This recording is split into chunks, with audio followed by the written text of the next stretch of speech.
Hi అండి, నేను మీ Shilpa Vinay. Welcome to Vinsy kitchen. పండగ రోజుల్లో కొబ్బరి ఎక్కువగా ఉంటుంది కదండి. అందుకని ఈరోజు మనం పచ్చి కొబ్బరితో 4 రకాల రెసిపీస్ని చూద్దాము. కొబ్బరి పచ్చడి, కొబ్బరి కజ్జికాయలు, క్రిస్పీగా ఎంతో టేస్టీగా ఉండే కొబ్బరి మురుకులు, అలాగే జ్యూసీగా ఎక్కువ రోజులు నిలువ ఉండేలాగా కొబ్బరి లడ్డూలు ఎలా తయారు చేసుకోవాలో చూద్దాము. ముందైతే మనం కొబ్బరి పచ్చడి రెసిపీని చూద్దాము. ముందుగా ఒక గిన్నెలో ఒక పెద్ద ఉసిరికాయ సైజ్ అంతా చింతపండు వేసుకుని ఒకసారి కడిగేసి కొంచెం నీళ్లు పోసి నానబెట్టుకోవాలి. మరి ఎక్కువ అవసరం లేదు, కొంచెం నీళ్లు పోసి నానబెట్టేసుకోండి. ఈ పచ్చడికి కొంచెం చింతపండు ఎక్కువ ఉంటేనే బాగుంటుంది. ఇప్పుడు స్టవ్ పైన ప్యాన్ పెట్టేసి ఇందులో 1/2 కప్పు నువ్వులు వేసుకుని ఈ నువ్వులు చిటపటలాడేంత వరకు లో ఫ్లేమ్లో వేయించుకోవాలి. అచ్చంగా మనం కొబ్బరి పచ్చడి చేస్తే పచ్చడి కొంచెం పొడిగా ఉంటుంది కదండి. ఇలా కొంచెం నువ్వులు వేసి చేస్తే కలుపుకోవడానికి వీలుగా కొంచెం గ్రేవీగా ఉంటుంది, అలాగే రుచి కూడా అద్భుతంగా ఉంటుంది. నువ్వులు హెల్త్ కూడా చాలా మంచిది కదా.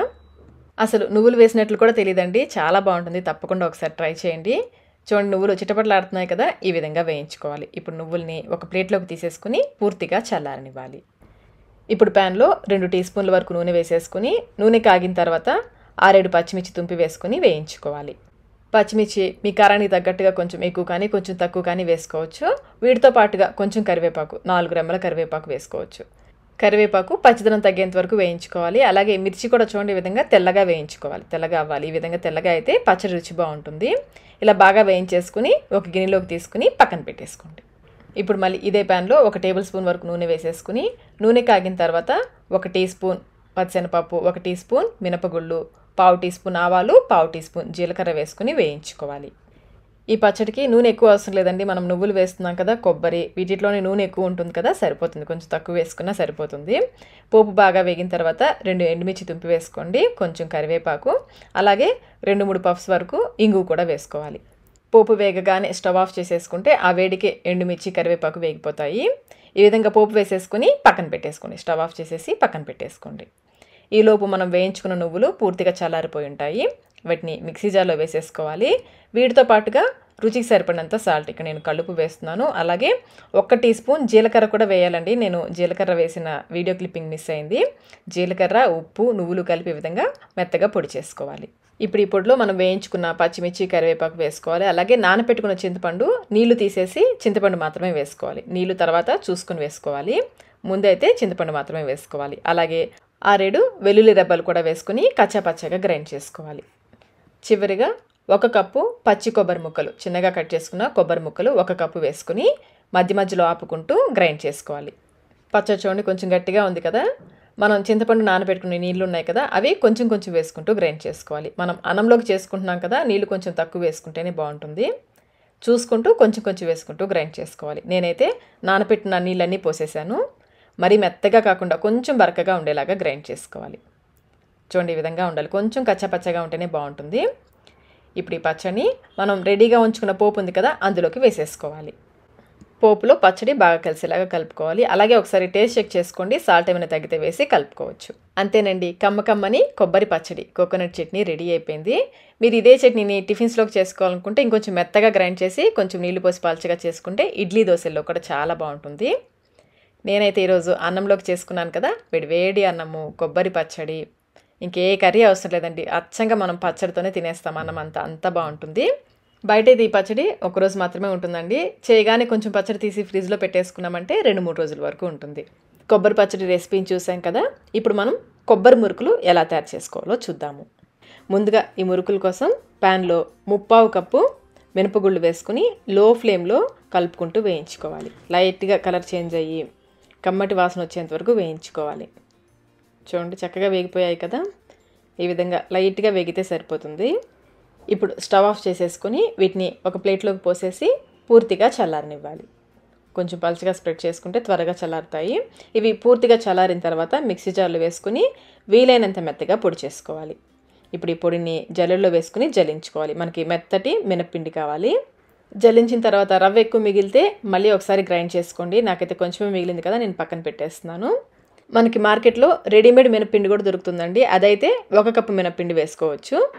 ఇప్పుడు ఇందులో 4 కప్పుల బియ్యపిండి వేసుకోవాలి. 4 కప్పుల పొడి బియ్యపిండి వేసుకోవాలి. బియ్యపిండిని కూడా జల్లించి తీసుకోవాలి. బియ్యపిండి కూడా బాగా మెత్తగా ఉండాలి.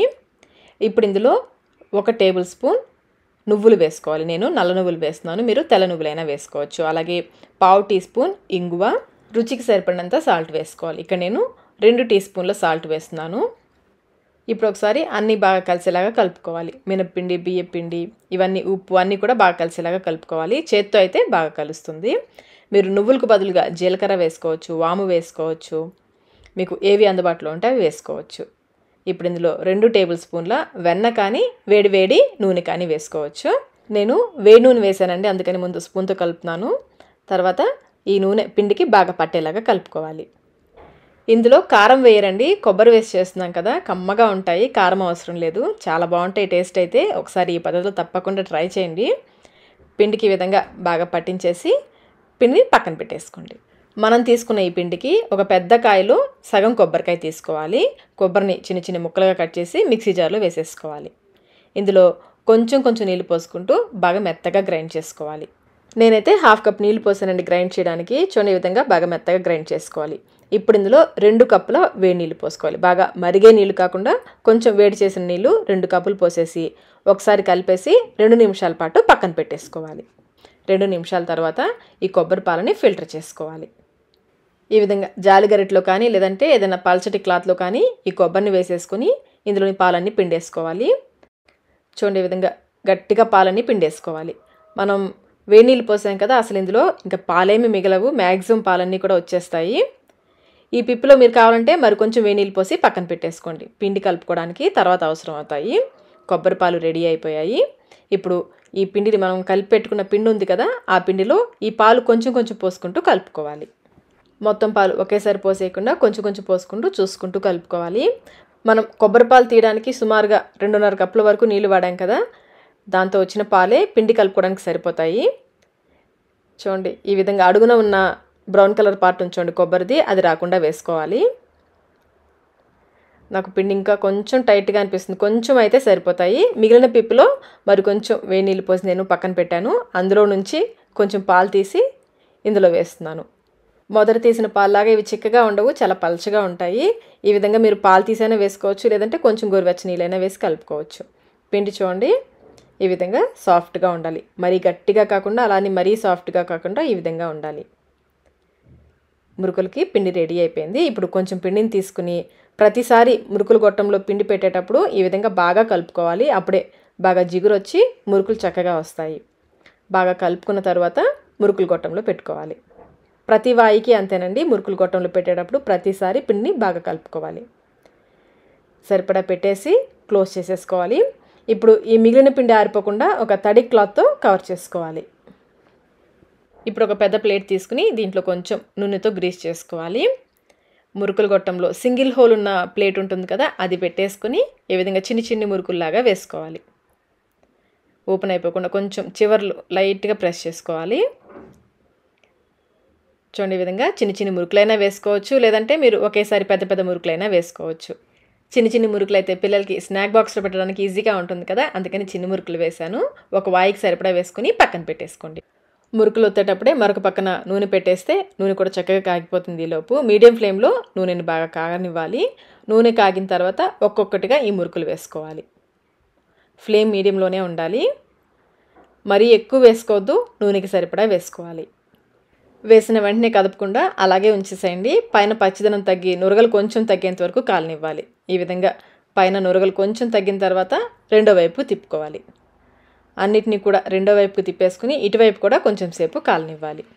పైన వచ్చే నురగలు తగ్గి లైట్ గోల్డెన్ బ్రౌన్ కలర్ అయ్యేంత వరకు కాలనిచ్చేసి నూనె నుంచి తీసేసుకోవడమే. ఇవి మరీ ఎర్రగా కాలవండి, మనం కారం ఏమీ వేయలేదు కదా, మరి ఎర్రగా ఏమీ కాలవు. నూనెలో నుంచి తీసేసుకుని ఎక్సెస్ ఆయిల్ డ్రైన్ చేసేసుకోవాలి. చూడండి, చిట్టి మురుకులు ఎంత బాగున్నాయి కదా. ఇదే విధంగా మిగిలిన మురుకులన్నీ చేసుకోవాలి. ఒక వాయి వేగేలోపు నెక్స్ట్ వాయికి సరిపడా మురుకులు చేసేసుకుంటే మనం వెంటనే నూనెలో వేసేసుకోవచ్చు. అలాగే మురుకులు గొట్టంలో పిండి పెట్టే ప్రతిసారి చక్కగా కలుపుకోవాలి. మీడియం ఫ్లేమ్లో ఈ విధంగా లైట్ గోల్డెన్ బ్రౌన్ కలర్ వచ్చేంత వరకు వేయించేసుకుని తీసేసుకోవడమే. అంతేనండి, కొబ్బరి మురుకులు, కొబ్బరి పాలతో చేసే మురుకులు రెడీ అయిపోయాయి. టేస్ట్ అయితే చాలా బాగుంటాయి. చూడండి ఎంత బాగున్నాయి కదా మురుకులు. వెంటనే చేసుకొని తినేయాలనిపిస్తుంది కదా, క్రిస్పీగా చాలా అంటే చాలా బాగుంటాయి. చూడండి ఎంత గుల్లగా వచ్చాయో. మరి ఇంకెందుకు ఆలస్యం, మీరు కూడా తప్పకుండా ట్రై చేయండి. ఇప్పుడు మన నెక్స్ట్ రెసిపీ వచ్చేసి కొబ్బరి బెల్లం కజ్జికాయలు. ముందుగా కజ్జికాయలకి పైపిండి కోసం 1.5 కప్పుల మైదా వేసుకోవాలి. అలాగే 1.5 టేబుల్ స్పూన్ల బొంబాయి రవ్వ, సూజీ అంటారు కదా, ఉప్మా రవ్వ 1.5 టేబుల్ స్పూన్ వేసుకుని కొంచెం 2 చిటికెల ఉప్పు కూడా వేసి కలుపుకోవాలి. అలాగే 1 టేబుల్ స్పూన్ నూనె కూడా వేసి ఈ నూనె పిండికి బాగా పట్టించాలి. ఇలా కలపడం వల్ల కజ్జికాయలు బాగా క్రిస్పీగా వస్తాయి. పిండిని ఈ విధంగా 2 నిమిషాల పాటు బాగా కలుపుకోవాలి. ఇప్పుడు ఇందులో కొంచెం కొంచెం నీళ్ళు పోసుకుంటూ పిండిని గట్టిగా కలుపుకోవాలి. నీళ్ళు ఒకేసారి ఎక్కువ పోయొద్దు, కొంచెం కొంచెం పోసుకుంటూ చూసుకుంటూ కలుపుకోవాలి. అలాగే కజ్జికాయలకి పిండి కొంచెం గట్టిగా కలుపుకుంటే క్రిస్పీగా వస్తాయి. చూడండి, ఈ విధంగా గట్టిగా ఉండాలి. ఇలా పిండిని కలుపుకొని పైన కొంచెం నూనెని అప్లై చేసేసి మూత పెట్టి 1 అరగంట పాటు పిండిని నాననివ్వాలి. పిండి నానేలోపు లోపలి స్టఫింగ్ని తయారు చేసుకుందాము. 1 టేబుల్ స్పూన్ నువ్వులు వేసి వీటిని చిటపటలాడేంత వరకు వేయించుకొని తీసి పక్కన పెట్టేసుకోండి. ఇప్పుడు ప్యాన్లో 1 టేబుల్ స్పూన్ నెయ్యి వేసి నెయ్యి కాగిన తర్వాత 10 జీడిపప్పులు 10 బాదం పప్పులు వేసుకొని వేయించుకోవాలి. వీటిని బాగా వేయించుకొని వీటిని కూడా తీసి పక్కన పెట్టేసుకోండి. నువ్వులు, ఈ డ్రై ఫ్రూట్స్ పూర్తిగా ఆప్షనల్ అండి, మీరు వద్దనుకుంటే స్కిప్ చేసేయచ్చు. వేస్తే కనుక మధ్య మధ్యలో తినేటప్పుడు తగులుతూ చాలా బాగుంటుంది టేస్ట్. ఇప్పుడు దీంట్లో 1.5 కప్పుల పచ్చి కొబ్బరి తురుము వేసుకోవాలి. అలాగే 1/4 కప్పు తురిమిన బెల్లం వేసుకొని ఇది బాగా దగ్గర పడేంత వరకు ఉడికించుకోవాలి. మూత పెట్టేసి లో ఫ్లేమ్లో పెట్టామంటే చక్కగా బెల్లం కరిగి ముద్దలాగా అవుతుంది. ఇలాగే ఫ్లేమ్ని లోకి మీడియంకి అడ్జస్ట్ చేసుకుంటూ ఉడికించుకోవాలి. మనం కొబ్బరి లడ్డూల్లో కొంచెం బెల్లం తక్కువ వేస్తామండి. అదే కజ్జికాయల్లో అయితే మనం స్టఫింగ్ చేస్తున్నాం కాబట్టి కొంచెం బెల్లం ఎక్కువ వేసుకోవాలి, లేదంటే చప్పగా ఉంటుంది కజ్జికాయ తినేటప్పుడు. చూడండి, ఈ విధంగా ముద్దగా అయ్యేంత వరకు ఉడికించుకోవాలి. ఇప్పుడు దీంట్లో మనం వేయించుకున్న నువ్వులు అలాగే డ్రై ఫ్రూట్స్ని కూడా చిన్న ముక్కలుగా కట్ చేసి వేసుకోండి, లేదంటే పొడి చేసైనా వేసుకోవచ్చు. యాలకుల పొడి కూడా వేసి అంతా బాగా కలిసేలాగా కలుపుకోవాలి. ఈ మిశ్రమాన్ని బాగా కలుపుకున్న తర్వాత పూర్తిగా చల్లారనివ్వాలి. కజ్జికాయలకి లోపల స్టఫింగ్ రెడీ అయిపోయింది. ఈలోపు పిండి కూడా చక్కగా నానుంటుంది. నానిన తర్వాత పిండిని మరొక 2 నిమిషాల పాటు బాగా మర్దన చేసుకోవాలి. ఇలా బాగా కలుపుకున్న తర్వాత కొంచెం కొంచెం పిండిని తీసుకోవాలి. నేను చిట్టి కజ్జికాయలు చేస్తున్నానండి, అందుకని కొంచెం పిండి తీసుకున్నాను. మీరు కజ్జికాయల సైజుని బట్టి పిండిని తీసుకోండి. మిగిలిన పిండి ఆరిపోకుండా మూత పెట్టేసుకోండి. కొంచెం పొడి పిండి చల్లుకుంటూ చపాతీలాగా ఒత్తుకోవాలి. మరీ పల్చగా కాదు, మరీ లావుగా కాకుండా చూడండి, ఈ విధంగా ఉండేలాగా చపాతీల్ని రోల్ చేసుకోవాలి. ఇప్పుడు ఈ చపాతీని కజ్జికాయల చెక్క పైన వేసేసుకుని దీంట్లో 1 స్పూన్ మనం తయారు చేసుకున్న కొబ్బరి మిశ్రమాన్ని వేసుకోవాలి. ఎక్కువ పెట్టుకోవద్దు, చిన్న చెక్క కదా, 1 స్పూన్ వేసుకుంటే సరిపోతుంది. ఇప్పుడు అంచులకి ఈ విధంగా నీళ్ళతో తడుపుకోవాలి. ఇలా తడపడం వల్ల మనం కజ్జికాయలు నూనెలో వేసినప్పుడు విడిపోకుండా ఉంటాయి. ఇలా నీళ్ళతో అద్దేసుకుని నిదానంగా క్లోజ్ చేసుకుని లైట్గా ప్రెస్ చేసుకోవాలి. ఈ ఎక్స్ట్రా పిండిని తీసేసుకోవాలి. ఇదే విధంగా మిగిలిన కజ్జికాయలు అన్నీ చేసుకోవాలి. కజ్జికాయలు చెక్క లేని వాళ్ళు ఎలా తయారు చేసుకోవాలో కూడా చూద్దాము. చిన్న చపాతీ చేసుకుని అందులో కొంచెం 1 స్పూన్ మిశ్రమం పెట్టేసుకుని అంతా చుట్టూ కూడా నీళ్ళతో అద్దుకుని ఈ విధంగా క్లోజ్ చేసుకోవాలి. ఓపెన్ అయిపోకుండా ఇలా లైట్గా ప్రెస్ చేసి ఫోక్తో ఈ విధంగా డిజైన్ లాగా ఇవ్వాలి. చెక్క లేని వాళ్ళు ఈ విధంగా చేత్తో కూడా చేసుకోవచ్చు. ఇప్పుడు డీప్ ఫ్రై సరిపడా నూనెని పెట్టి నూనె కొంచెం వేడెక్కితే సరిపోతుంది, మరీ ఎక్కువ కాగనివ్వద్దు. కొంచెం వేడెక్కిన తర్వాత ఫ్లేమ్ని లోలో పెట్టేసుకుని నూనెకి సరిపడా కజ్జికాయలని వేసుకోండి. ఇవి కాలడానికి టైం పడుతుంది కాబట్టి నూనెకి సరిపడా వేసేసుకుని లో ఫ్లేమ్లోనే ఒకవైపు పచ్చదనం తగ్గేంత వరకు బాగా కాలనివ్వాలి. ఒకవైపు కాలిన తర్వాత నిదానంగా రెండో వైపుకు తిప్పుకొని ఇటువైపు కూడా ఇప్పుడు ఫ్లేమ్ని మీడియంలో పెట్టేసుకుని అటు ఇటు తిప్పుకుంటూ గోల్డెన్ బ్రౌన్ కలర్ వచ్చేంత వరకు కాలనివ్వాలి. ఈ విధంగా ముందు లో ఫ్లేమ్లో పెట్టుకుని తర్వాత మీడియం ఫ్లేమ్లో పెట్టి కాలిస్తే కజ్జికాయలు ఎక్కువ రోజులు క్రిస్పీగా ఉంటాయి. ఈ విధంగా బాగా కాలిన తర్వాత నూనెలో నుంచి తీసేసుకోవడమే. ఇదే విధంగా మిగిలిన కజ్జికాయలన్నీ చేసుకోవాలి. అంతేనండి, పచ్చి కొబ్బరి బెల్లంతో చేసిన చిట్టి కజ్జికాయలు రెడీ అయిపోయాయి. ఈ కొలతలతో చేశారంటే చాలా టేస్టీగా, చాలా క్రిస్పీగా వస్తాయి. మీరు కూడా ఒకసారి తప్పకుండా ట్రై చేయండి. ట్రై చేసి మీకు టేస్ట్ ఎలా అనిపించిందో మాకు కమెంట్ రూపంలో తెలియచేయండి. ఇప్పుడు మనం జ్యూసీగా ఎంతో టేస్టీగా ఉండే కొబ్బరి లడ్డూల రెసిపీ చూద్దాము. ఇక్కడ నేను 1.5 కొబ్బరికాయ తీసుకున్నాను. కొబ్బరిని చిన్న ముక్కలుగా కట్ చేసుకుని కొన్ని మిక్సీ జార్లో వేసుకుని గ్రైండ్ చేసుకోవాలి. మరి ఎక్కువ వేయకుండా మధ్య మధ్యలో కొంచెం వేసుకుంటూ గ్రైండ్ చేసుకుంటే మనకి తురిమినట్లుగా వస్తుంది కొబ్బరి. చూడండి, ఈ విధంగా గ్రైండ్ చేసుకుని ఇప్పుడు మనం కొబ్బరిని కోల్చుకుందాము. ఇలా కోల్చుకొని తీసుకుంటే మనకి బెల్లం ఎంత వేసుకోవాలో తెలుస్తుంది. నాకైతే 1.5 కొబ్బరికాయ తీసుకున్నాను కదా, 3 కప్పుల కొబ్బరి తురుము వచ్చింది. దీన్ని పక్కన పెట్టేసుకుని ఇప్పుడు స్టవ్ పైన ఒక గిన్నె పెట్టి దీంట్లో 1 కప్పు సన్నగా తురిమిన బెల్లం వేసుకోవాలి. 3 కప్పుల కొబ్బరి తురుముకి 1 కప్పు బెల్లం, బాగా సన్నగా తరిగిన 1 కప్పు బెల్లం సరిపోతుంది. 1/2 కప్పు నీళ్లు పోసి బెల్లాన్ని కరిగించుకోవాలి. బెల్లం ఈ విధంగా పూర్తిగా కరిగిన తర్వాత స్టవ్ ఆఫ్ చేసేసుకొని అడుగు మందంగా ఉన్న ప్యాన్లోకి ఫిల్టర్ చేసుకోవాలి. నలకలు ఏమైనా ఉంటే పోతాయి. ఇప్పుడు ఫ్లేమ్ని మీడియంలో పెట్టేసుకొని ముదురు తీగ పాకం వచ్చేంత వరకు ఉడికించుకోవాలి. మధ్య మధ్యలో పాకం చెక్ చేసుకుంటూ ఉండండి. చూడండి ఈ విధంగా కొంచెం పాకం చేతికి తీసుకుని చూస్తే మనకి బాగా ముదురు తీగ పాకం రావాలి. లేత తీగ పాకం కాదండి. చూడండి ఈ విధంగా ముదురు తీగ పాకం రావాలి. ఇప్పుడు ఫ్లేమ్ని లోలో పెట్టేసుకొని మనం కొలిచి పెట్టుకున్న 3 కప్పుల కొబ్బరి తురుము వేసేసుకోవాలి. అలాగే మంచి ఫ్లేవర్ కోసం యాలకుల పొడి కూడా వేసుకుని బాగా కలుపుకోవాలి. ఇప్పుడు ఫ్లేమ్ని మళ్ళీ మీడియంలో పెట్టేసుకొని మనం కొబ్బరి వేసాం కదా, పాకం మళ్ళీ పాల్చబడుతుంది. ఇది బాగా దగ్గర పడేంత వరకు ఉడికించుకోవాలి. ఒక 5 నిమిషాల పాటు ఉడికించుకున్న తర్వాత దీంట్లో 1 టీ స్పూన్ నెయ్యి వేసుకోవాలి. నెయ్యి వేయడం వల్ల మంచి ఫ్లేవర్ వస్తుందండి. మీరు వద్దనుకుంటే స్కిప్ చేసేయచ్చు, వేస్తే టేస్ట్ బాగుంటుంది. ఇలాగే ఇది ఇంకా దగ్గర పడేంత వరకు ఉడికించుకోవాలి. నాకైతే మొత్తం 10 నిమిషాలు టైం పట్టిందండి ఇది దగ్గర పడడానికి. ఇది కరెక్ట్గా ఉడికిందో లేదో తెలుసుకోవాలంటే చూడండి ఈ విధంగా మనం గట్టిగా ప్రెస్ చేసామంటే ముద్దలాగా రావాలి. ఇలా ముద్దలాగా వచ్చిందంటే కరెక్ట్గా ఉడికినట్లే.